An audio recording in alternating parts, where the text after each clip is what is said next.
All right. We are going to bring it back up here on stage. And this morning we have the privilege of getting to hear from Caroline Wilson. And just to give you a little brief intro about Caroline, Caroline is married to her husband Hector. They've been married for 10 years, and they have 3 beautiful children. She has Tristan, who's 4, Juliet, who is 2, and Ty, who is 3 months, and hopefully not going to cry while we're up here. So Caroline, tell them a little something maybe that they wouldn't know about you. Okay, so fun fact is I am a Spanish-speaking southpaw. I was a Spanish major in college, so I actually spent a semester in Costa Rica. And I played softball all my life, and I was always the drag bunter because I'm a lefty. But my throwing arm is pretty rusty these days, so is my Spanish, but I'm getting a little more practice here. So we asked Caroline to share this morning because she and her family recently moved here from Nashville, Tennessee. They up and moved their sweet little family across the country away from her family. So our topic this morning is on loneliness, and we just thought it would be neat to have her share. So Caroline, tell us a little bit about the journey that God has put you and your family on.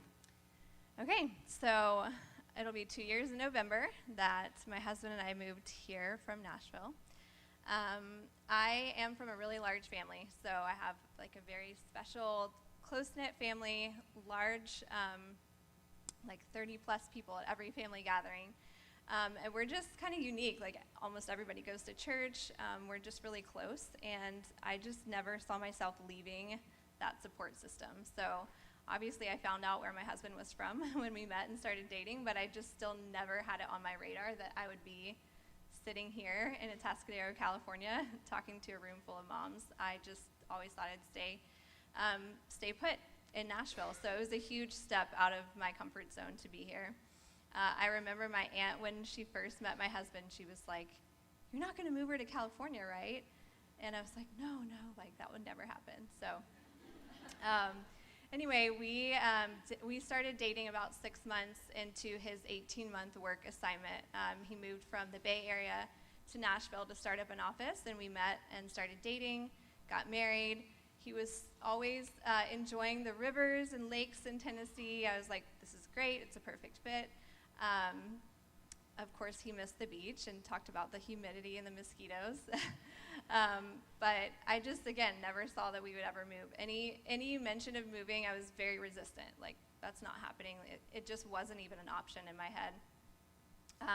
We would come here about once a year, so I knew it was beautiful. I knew what he grew up with, but still, I wasn't going to move. So here I am. So let me tell you how that happened. So we were working in the corporate world. We were actually at the same company, and about 6 years in, I went into that job out of college just as a job, and then it sort of turned a little bit more into a career. So I found out that I was expecting about 6 years in, and I just assumed that I would go back to work and be a working mom. And then I welcomed my little baby.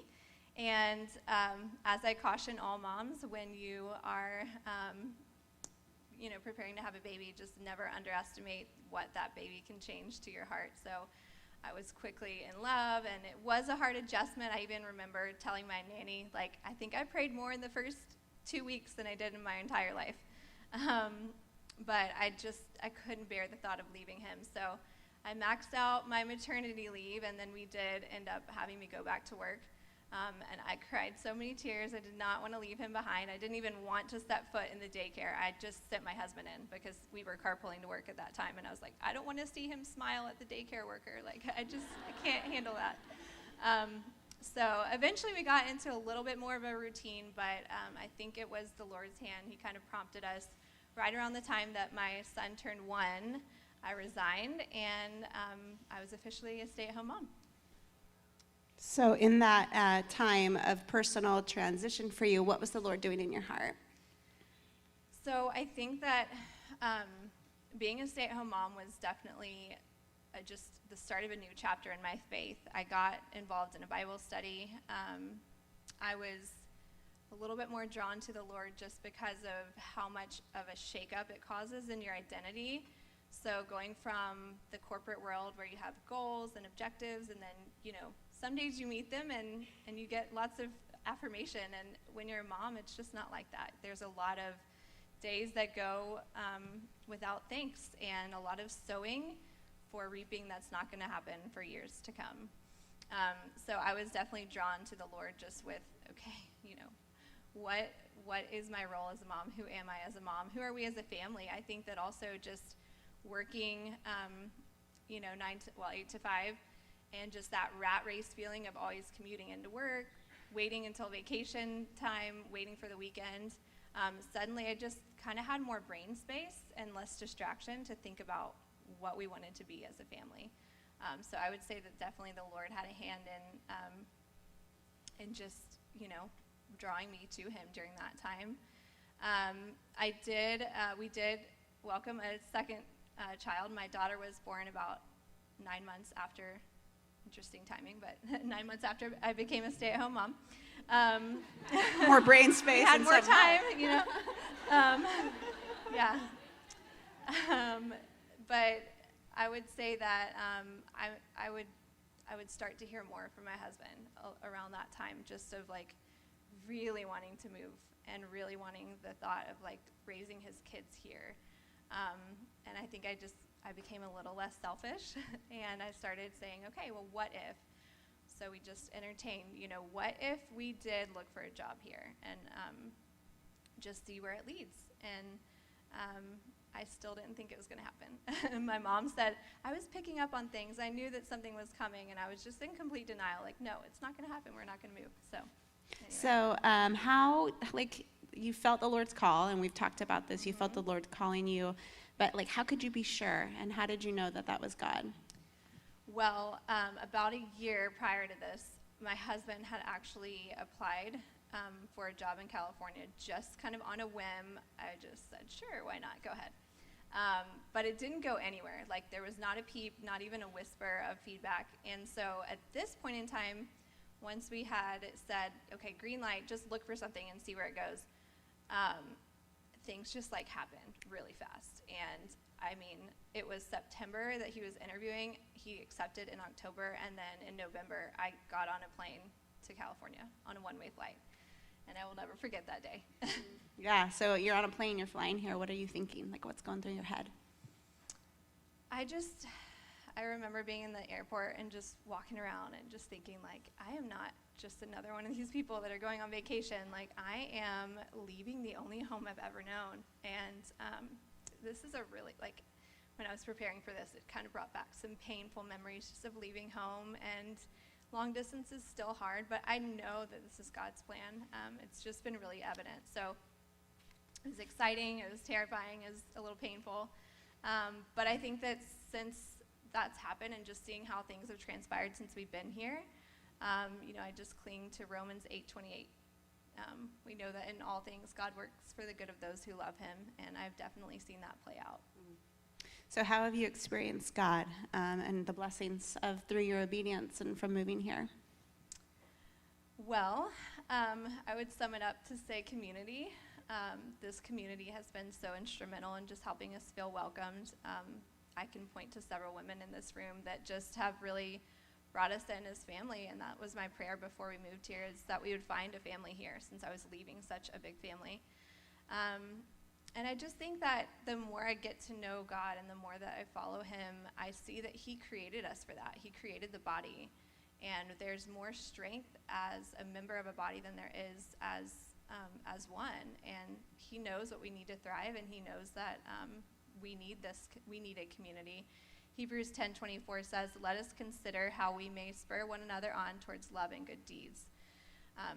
So yeah, I think we need relationships. I've been convicted of that all the more since my move, and just people who will help us grow in our understanding of God, people who will help equip us with knowing the Word, who can offer us encouragement when we're feeling down, and then also just holding us accountable. I think that there's a lot of some just cultural messages about just love everyone and anything goes, and that's not really the truth. We need people in our lives who can sort of bring us along and help steer us back on the right path when we're not living the way that we should be. So I need both in my mothering and just in my life. I need that encouragement and that friendship, but I also need the accountability and just the people around me that are like-minded. And so how would you say you've grown? Like when you look back at where you were and where you are right now, what growth do you see? Well, like I mentioned, just being distracted in the workforce, like that season of working out of the home, I think that I got really sucked into work and just the demands there, and just maybe not waking up every day and thinking, okay, Jesus is the Lord of my life today, how can I serve him? And so I think that with our move and just, gosh, God, if you would move us across the country, away from my family, away from all my friends, what would you have us do here? And so there's just been this, just more of this intentionality behind what are we as a family? What is our ministry? Why are we here? What would you have us do to serve you, God? You can kind of just like come home from work, we were without kids at that point. So it's like, let's make dinner, let's watch Netflix, play with our pets, things that are not bad, but it's just, what was our intention? What was our ministry as a family? And so I definitely think that we've been more intentional with that. A lot of that right now is discipling our children. So I think as I disciple my children, it's pretty sanctifying just to be confronted with what does it mean to really be set apart? And what does it mean to set your mind on things above? How does that play out in real life? And just, being set apart, not conform to the pattern of this world. I think that it's pretty humbling when I ask my kids why they won't listen and only to think about, just the rebellion in my own heart. So I know that God gives us grace through that, and I think that I'm also finding that there's just the freedom that you truly have in Christ is not something that you gain from a one-time profession of faith. It's something that you gain by daily waking up and really acknowledging him as Lord of your life that day. And I'm by no means perfect at that. It's just something that I've been really convicted of lately, that it's a daily decision whether you're going to walk with the Lord. And so what does that look like? Like, how do you do that practically as a mom with 3 littles at home? So I think that I have to continually just regain my perspective, just fixing my eyes on him. And a lot of that is just through prayer, so just continual prayer. I sort of have this picture-perfect prayer life that I would love to get to one day, but that's just not reality for me right now. So a lot of it is just, hey, we're jumping in the car. Let's thank God that we have gas in the car and that we're going to somewhere safe with our friends, and let's ask God to help us, show how we can serve Jesus while we're around our friends. I guess, when I'm teaching my kids about prayer, it's just about talking to God, and so I need to remember that myself and heed that. It's very simple. It's really just talking to God, and so just finding myself needing to continually lift up prayers by doing the dishes and praying, and just continually looking to him to regain that perspective. And how about getting into the Word? How do you do that? Yeah, so I had told you before, I think it's kind of my perspective, and being able to regain that perspective is about prayer and being in the Word. And being in the Word is something that, not even up until very recently do I feel like I've done a good job of just doing that on a daily basis.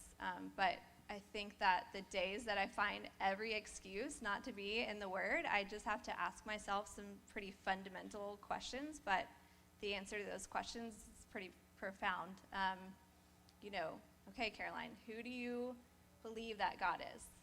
And what do you believe the Bible is? And the answers to those questions say a lot about, why would I go anywhere else for wisdom? Why would I look to any other source first before going to the Bible? And so I think, if we really believe that the Word is living and active, like it says in Hebrews, then why would we want to go without it? So I also think that there's just kind of some messages out there. Social media is a great place to find them, but things that sound really good and really encouraging and inspiring and motivating, and you want to believe them, yeah, that's totally right. But the truth is they're not. So I think that the more I'm in the Word, I'm able to discern that. Charles Spurgeon is a theologian. He says, discernment is not knowing the difference between right and wrong, but knowing the difference between right and almost right. And I would definitely say that that's the case right now. There's just so many things that are just a little off. And the more that I'm in the Word, I'm able to discern that. So, yeah. Well, thank you so much for sharing.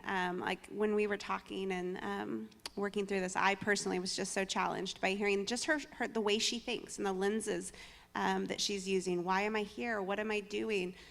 What's our purpose as a family? And the things that she was saying about what do I believe the Bible is? Do I believe it's God's word? I know it was challenging for me, so I hope it was for everybody else. At this point, we're going to be bringing Megan up, and she's going to be sharing this morning. But let's give Caroline a round of applause and thank her for sharing.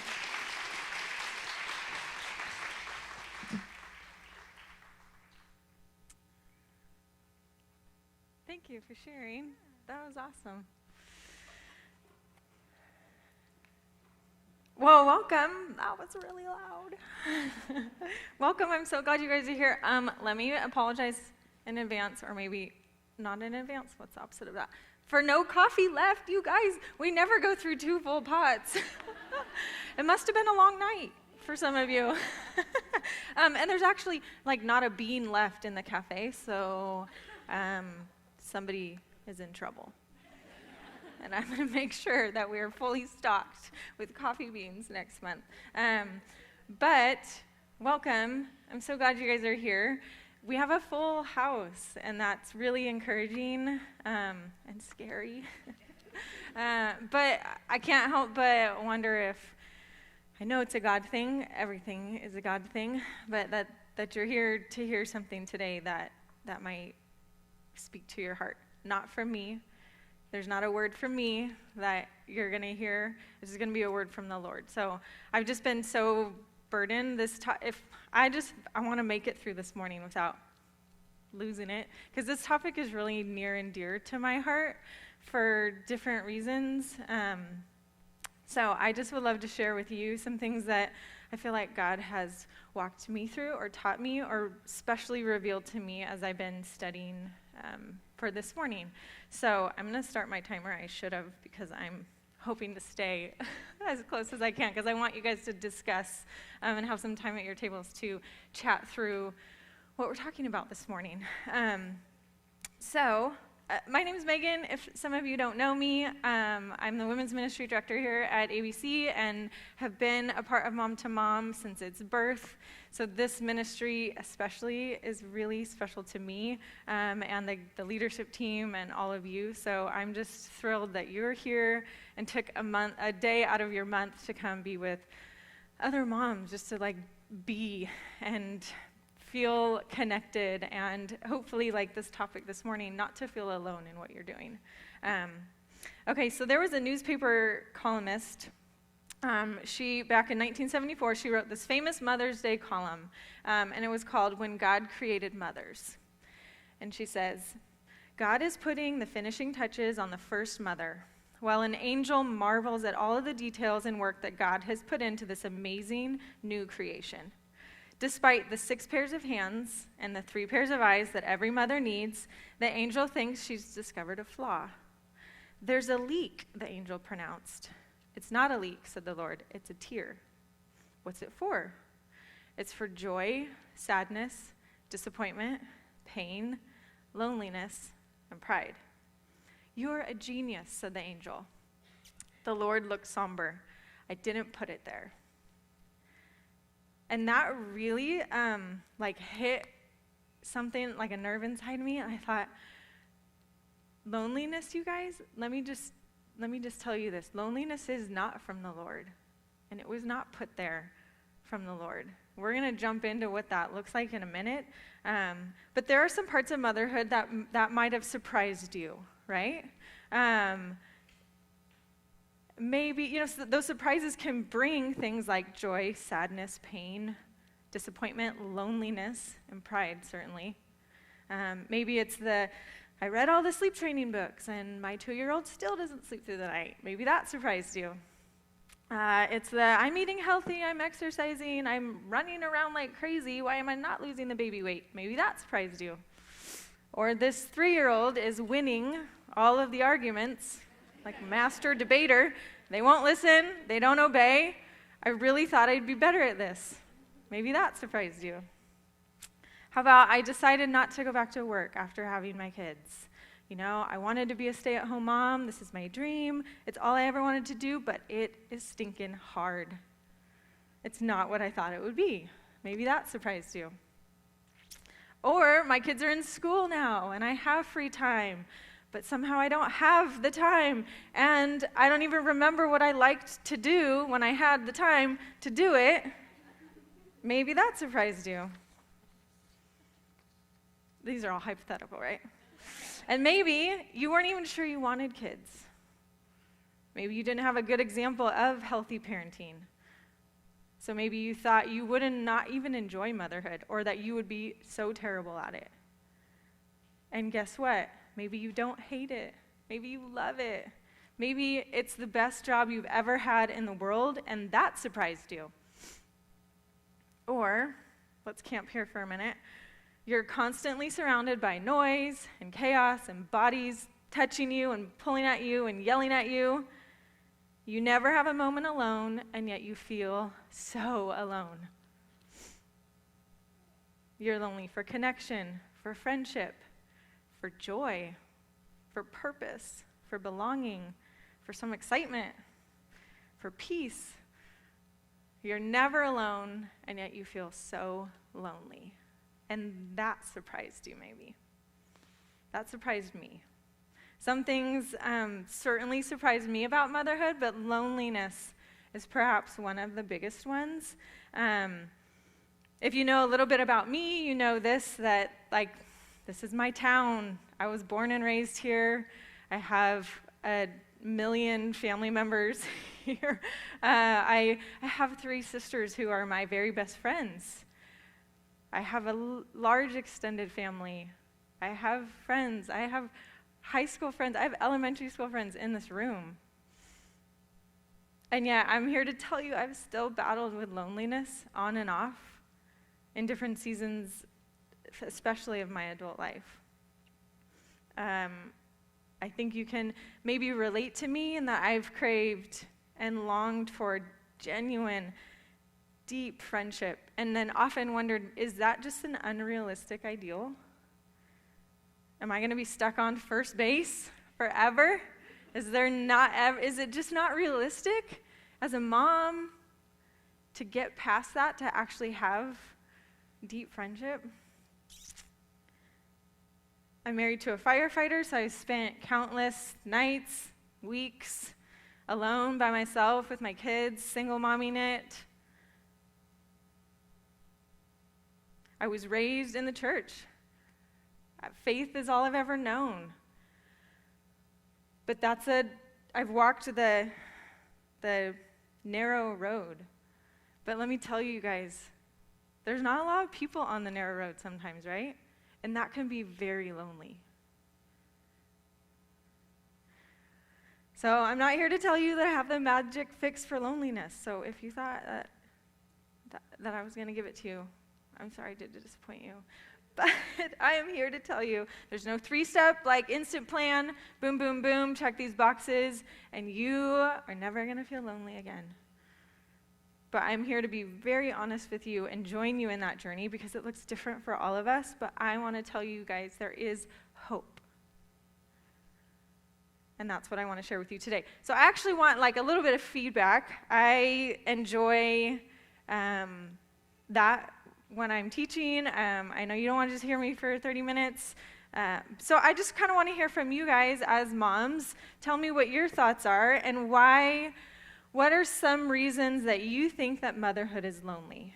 What are some reasons that it can be lonely? Anybody? Busyness. Nap time, schedules, yes. That's not your timetable. What else? Responsibilities, yeah, just stuff to do. Homeschooling, yeah, just at home, that isolation, sure. What else? Yes. Oh, yes. Do you have to go potty? Oh, do you have to go to the bathroom? Yeah. Same. I'm taking it at a class right now at Cuesta, and my professor, before our exams, she says that to us. Does anybody have to go potty? I'm like, oh my gosh. I'm like, I understand. Like, to me, it didn't even, but some of the, like, actual college-age kids are like, geez Louise. Okay, what else? Anybody? Yeah, by yourself. Going potty by yourself. What else? What else makes motherhood lonely? Feeling like no one can relate to what you're going through, like you're all by yourself? I heard it. Expectation. Yes. Comparison. Oh, it's so nasty. Yes, comparison. Yes. Oh, yeah. Sure. It's just overwhelming to get out of the house, right?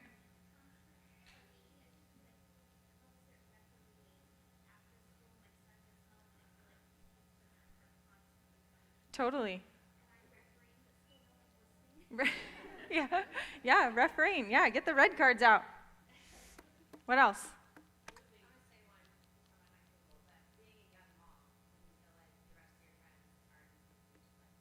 Yes.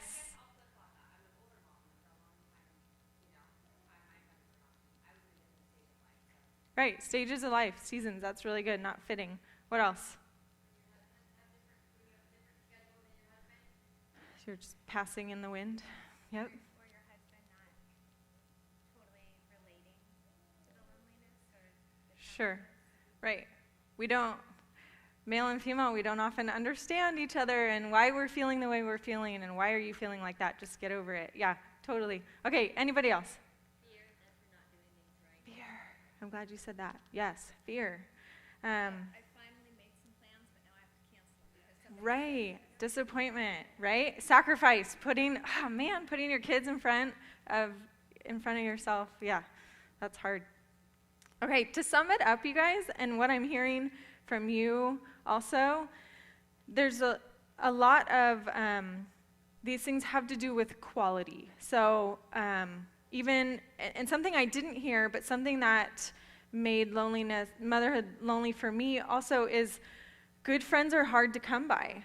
So we have a limited amount of time, right? And so I want to use it, I want to maximize that, and I want to find good quality friends.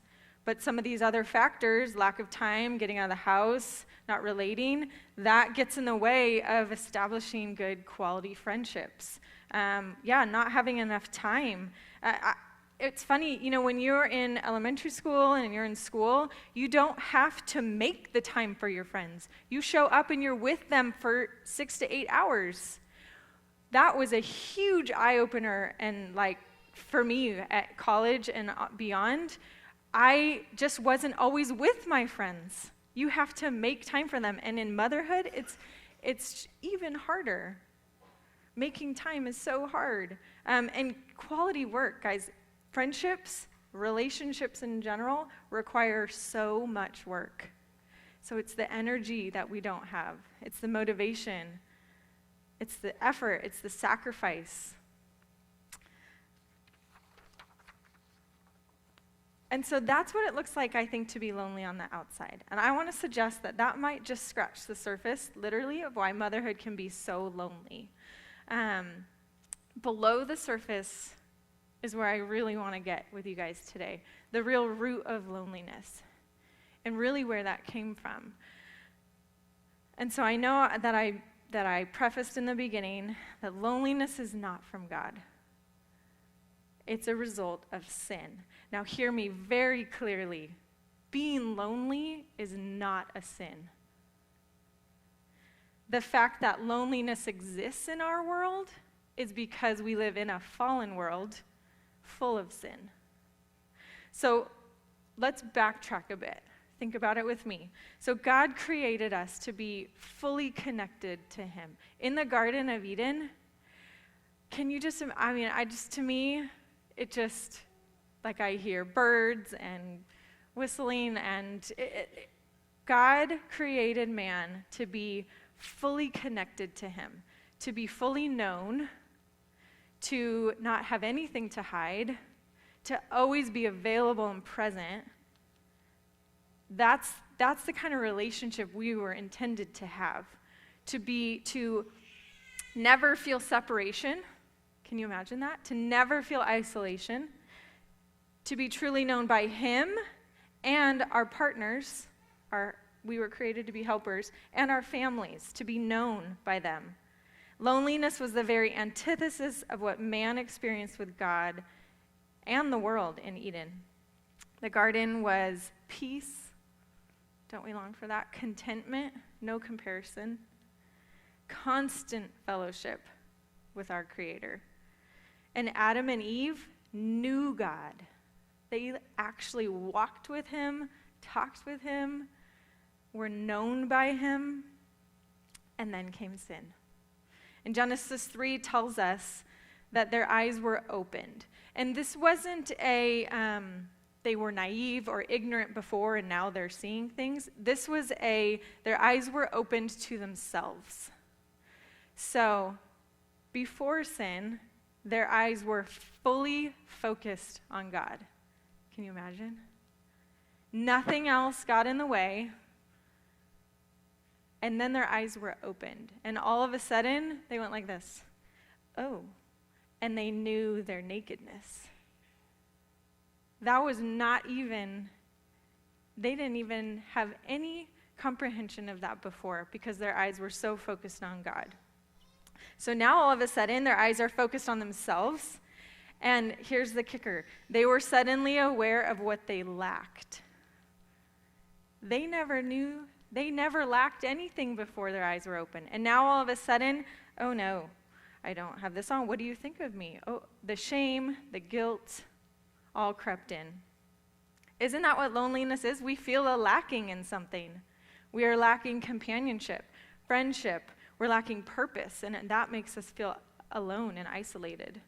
We lack joy, which surely robs us of peace and contentment. Genesis 3:23 tells us that God then banished them from the garden. And this is the very first separation that we see in the Bible, the beginning of a very lonely human race.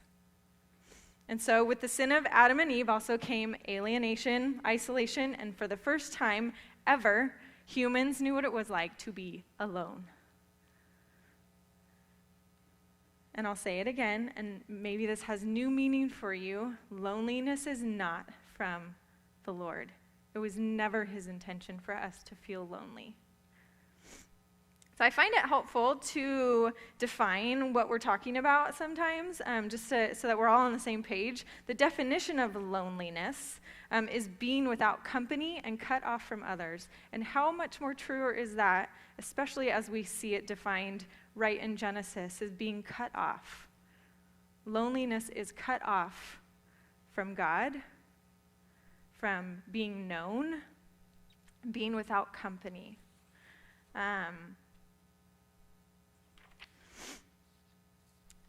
So loneliness has its roots in, and I heard it a lot from you guys, fear, rejection, comparison, insecurity, guilt, shame, hurt. I tried before and I got hurt, so I'm just not going to try again. So I want you to wrap your heads around this because I found it so incredibly helpful for me, is that, and I'm going to drill this into you guys, loneliness is not from God, but I would argue that Jesus may have been the loneliest person in all of history.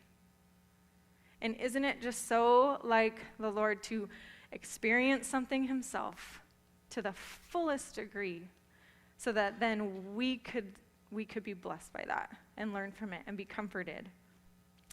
He experienced rejection, ridicule, abuse, isolation, betrayal by his closest family and friends. And then it all culminated on the cross. The loneliest moment in all of history. Completely separated from his Father for our sake. And ladies, I want to share something with you. If you have never heard it before, our God created us to have great communion with him, to always be connected, to never be lonely or separated from him. And then sin came, and there was a problem. And we cannot have that connection with God. There's a gap, and we can't cross the gap on our own. We are alone from God. But Jesus, his perfect Son, said, no. I want to bring God's people back into communion with him so that they aren't separated and lonely from him. So he, never sinning before, being totally perfect and holy God, came to earth for us, experienced every amount of pain and hurt and loneliness for us, died the most horrific death on a cross for us. And in that moment on the cross, the Bible tells us that God turned his face from his Son. And I can't even fathom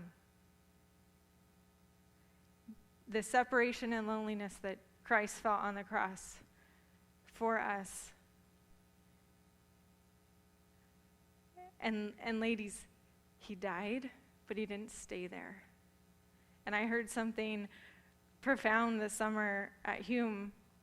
I counseled for a high school group, and the speaker said, ladies, well, I'm saying ladies, he said, kids, we serve a dead Jesus. If we don't live like he's risen from the dead, we serve a dead Jesus. But he didn't die on the cross for us to serve a dead Jesus. He died on the cross for us to serve a risen, alive Savior.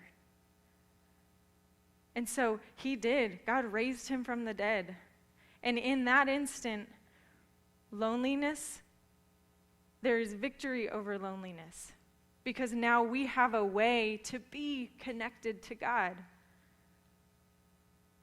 Jesus completely did away with that separation and isolation from the Father. And yes, we can never have our eyes fully closed again. Wouldn't you love that? To not ever have to wonder what they're thinking of me or how I look or comparison or the guilt. But what he did do is leave us with a helper. And the Holy Spirit is in us all the time. We are never alone, ever. I have to get back to my notes. We can experience the joy and the security of being known because, you guys, Jesus sees it all. And that is not a scary thing. That's not a, oh no, he sees it all. That's a, oh, I don't have to be anything special. He just sees it all. And he's not going to judge, condemn, turn his back on me. The good, the bad, and the ugly, he knows you. He's been there through it all with you. So this last year, I took most things off of my plate to reevaluate some things, let God's voice break through a lot of the noise on my really full plate. And that's a topic for a totally other session, and I'm still not sure. I've processed through it, and I'm ready to open that can of worms. But one of the goals that I had last year was to read more books, or I should say to listen to more books. That's how I read books. I hope to read one book a month, which was one more a month than I had read, and probably, well, my son is 13, so 13 years. So I just had this goal. Okay, I'm going to read some books. Good nonfiction books, stuff that, like, I could learn from, make me smarter, and all that stuff. So this is a shameless plug for audiobooks. If you guys don't listen to audiobooks and you want to read and you don't have time to do it. Do audiobooks. It's so awesome. Some friends, suggested it to me, and I'm telling you what, I can't wait to clean the bathrooms and fold laundry because that's the time that you can listen to books. It's awesome. So, suggestion. But you guys, in 12 months, I read over 40 books. And somehow, the hours just, you're going to be doing something anyways. Why not fill your head with something positive, depending on the book that you're choosing. So my most recent book that I just finished last week actually was the final book in the Left Behind series. I have this I didn't actually read these pages, but this is the book. And if you're unfamiliar with the Left Behind series by Tim LaHaye and Jerry B. Jenkins, it's a fictional story of the end times of the church. And so it begins, there's 9 or 12 books? I'm not sure. It's hard to tell when you just listen to them. It begins with the rapture of the church. So we're not going to get into pre or post-trib or any of that fun stuff. That is, what is it? Second base stuff that you don't talk about? But so that this is the story, Christ raptures his church. Those that are left behind are on this earth, and it's just the story of God's work in their life and people coming to know the Lord and the Antichrist and great tribulation and everything that the Bible tells us will happen in the end of days. And then Jesus comes back. And so that's what this final book is about. It's called Glorious Appearing. And as I was studying for this, I just was reading this last week. Listening to it actually was a really powerful way to hear these words. But there are words in here that are Jesus talking to his people when he comes back. And these aren't red letter Jesus words. This is still a fictional story. But I can't help but think this is Jesus' heart. This is what he would be saying to us. And I want you guys to hear this. Keep in mind, Jesus sees it all. He knows it all. He knows everything about you guys, everything about me. So this is Jesus talking to one of the believers that made it to the glorious appearing, the final appearing of Jesus on the earth. And he tells him, he said, I knew your name before the foundation of the world. I have prepared a place for you, and if it were not so, I would have told you. He says, I was there when you were born. I was there when you thought your mother abandoned you. I was there when you concluded that I made no sense. I was there when you almost married the wrong woman. I was there when your children were born. I was there when your wife chose me and you did not. I was there when you nearly broke your vows, when you nearly died before you knew me. I was there when you were left behind, and I was waiting when finally you came to me. I have loved you with an everlasting love. I am the lover of your soul. You were meant to be with me for eternity.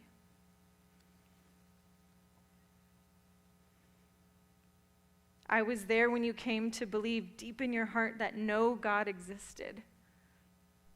In those times when you want nothing to do with God, he was there. I was there when you rebelled against your parents. I was there when you abused your body and your mind with substances not intended for your nourishment. I was there when your mind was deceived by philosophy and vain deceit. I was there when you were discovered by the government of this world and pressed into service for the evil one, and I rejoiced with the angels when you learned of me and turned to me and were used for my glory. I have loved you from eternity past with an everlasting love, and I have looked forward to this day.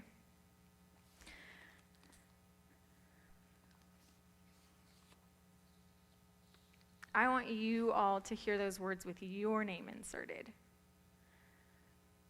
Megan, I knew you when. I was there when. Kelly, I was there when.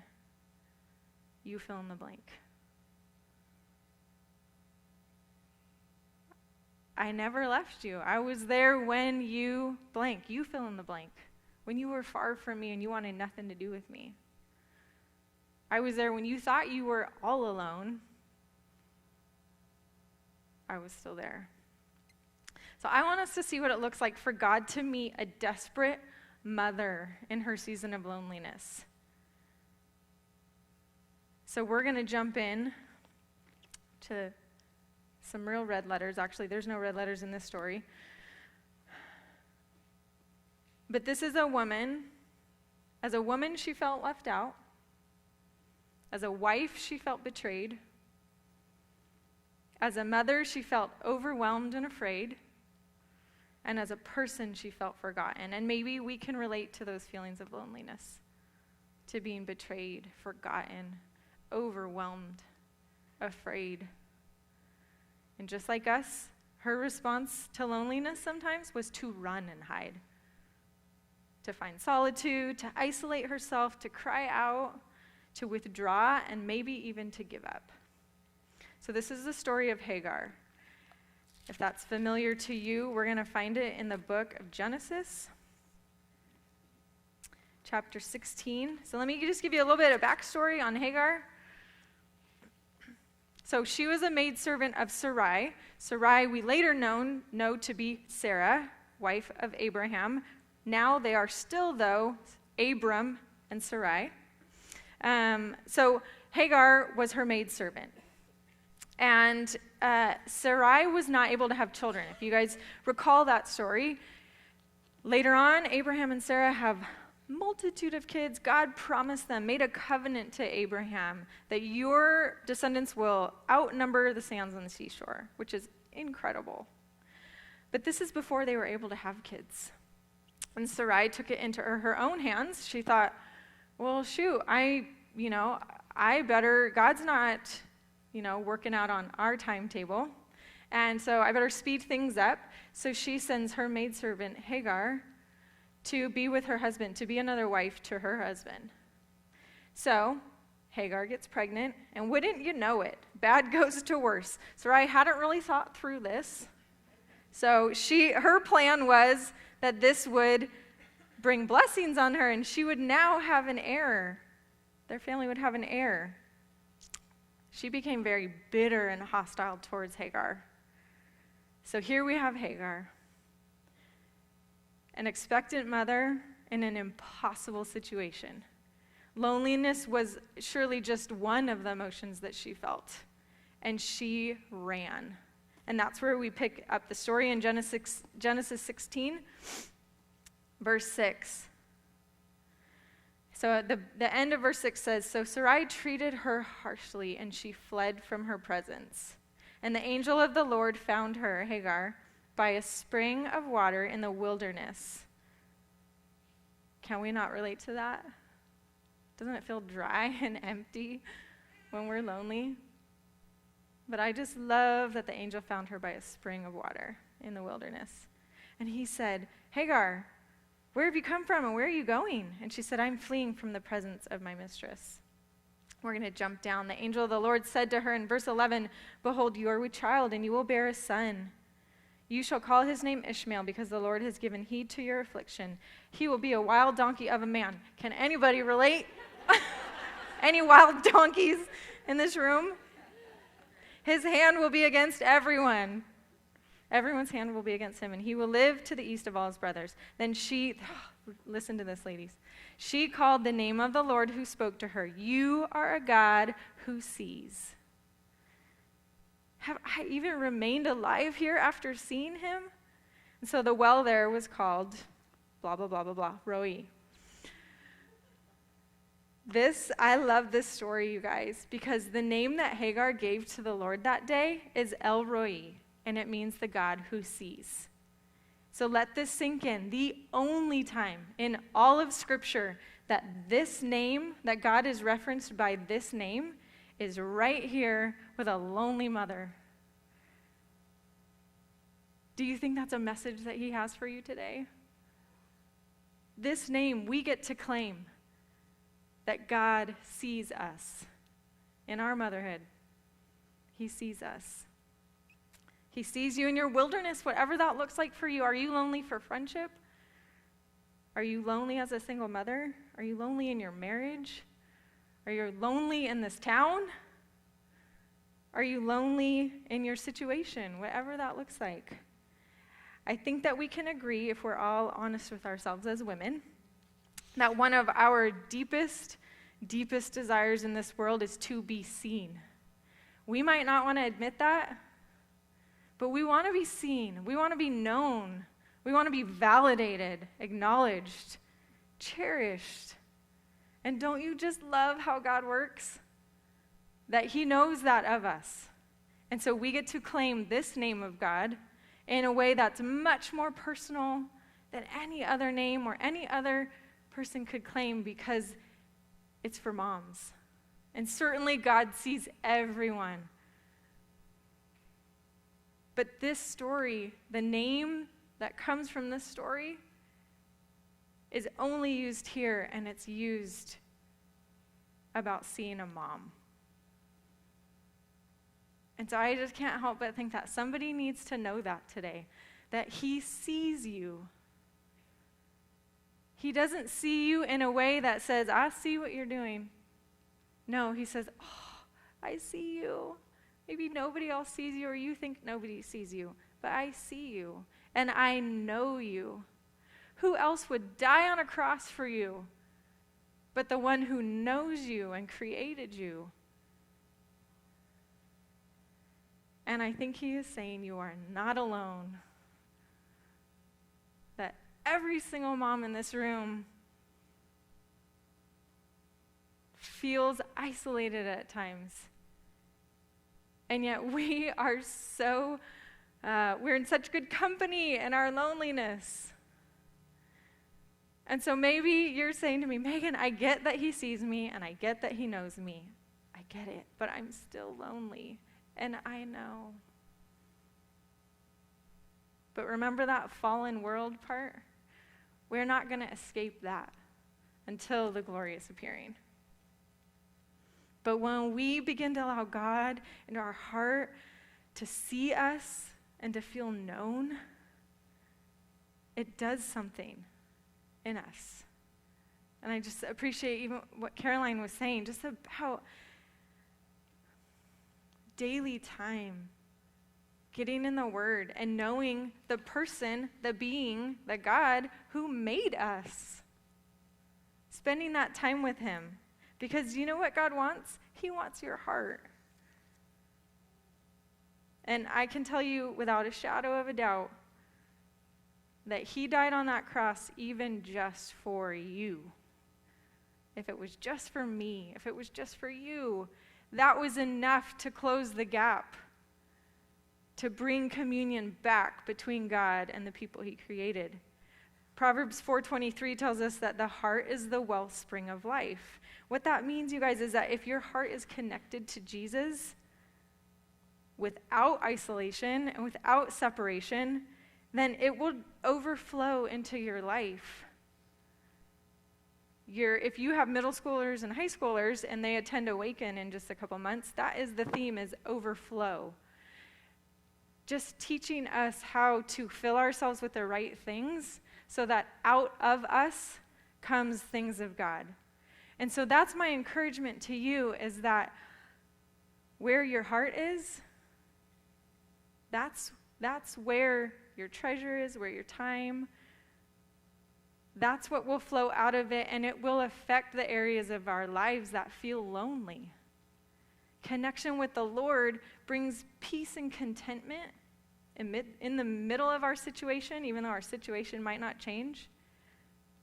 But what that does is that gives us his love, his ability through us to be connected with other women, with other moms.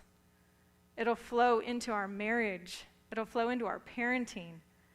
It'll flow into our friendships, into our workplace.